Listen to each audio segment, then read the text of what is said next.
Suivez sur les antennes de la RTVA Radio-Télé Val-Inter le petit journal Inter-Info. Toutes les actualités locales et internationales, le bilan de la journée, des actualités de tout ce qui se passe à Port-au-Prince comme en province, c'est sur la RTVA avec Inter-Info.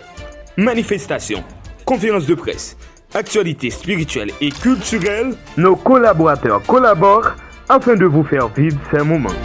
Alors, suivez du lundi au vendredi à partir de 5h du soir sur nos différentes plateformes YouTube, Facebook, Twitter, Instagram, Radio Télé Intervalle, le petit journal Inter-Info. Inter-Info, c'est sur la Radio Télé Val-Inter, la télé des Antillais, la télé de tous les Haïtiens.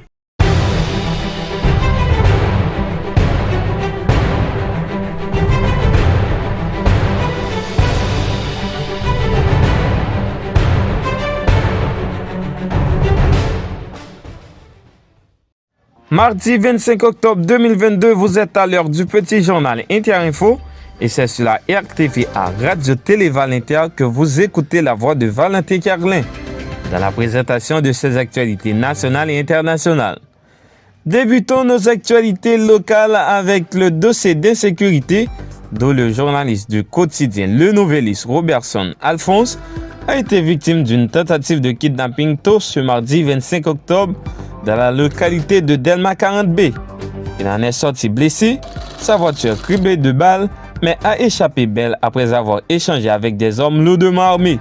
Il est à l'hôpital d'où il reçoit des soins nécessaires.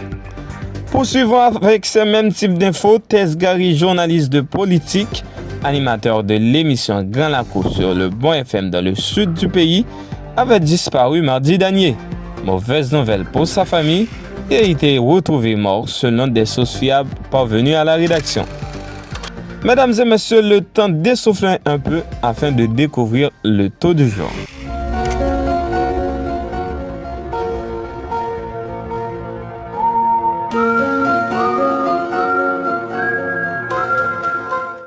Beaucoup de démissions au sein du MTV Haïti, selon un tweet de la radio-télé Métronome, assurant qu'elle dispose d'une note émanant, assurant qu'un nouveau parti dont le nom est Chimie Alternative CHA a l'actuel DG de l'OFATMA à sa tête.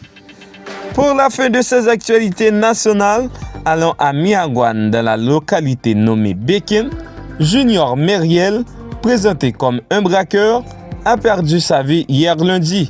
Et ceci dans des échanges de tirs avec les forces de l'ordre du commissaire du gouvernement, Jean-Ernest Muscadet.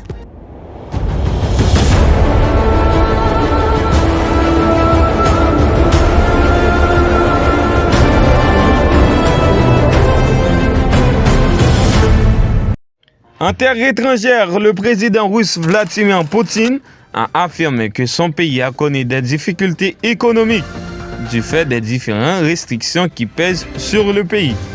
Lors d'une réunion gouvernementale à Moscou, il affirme qu'il fallait accélérer le processus décisionnaire concernant la campagne militaire en Ukraine.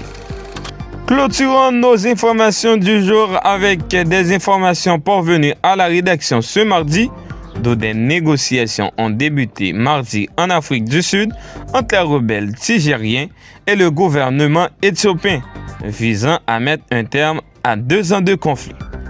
C'est ici que s'arrête notre train d'information. Merci de l'avoir suivi. Mesdames et messieurs, notre prochain rendez-vous, c'est pour demain. Au revoir.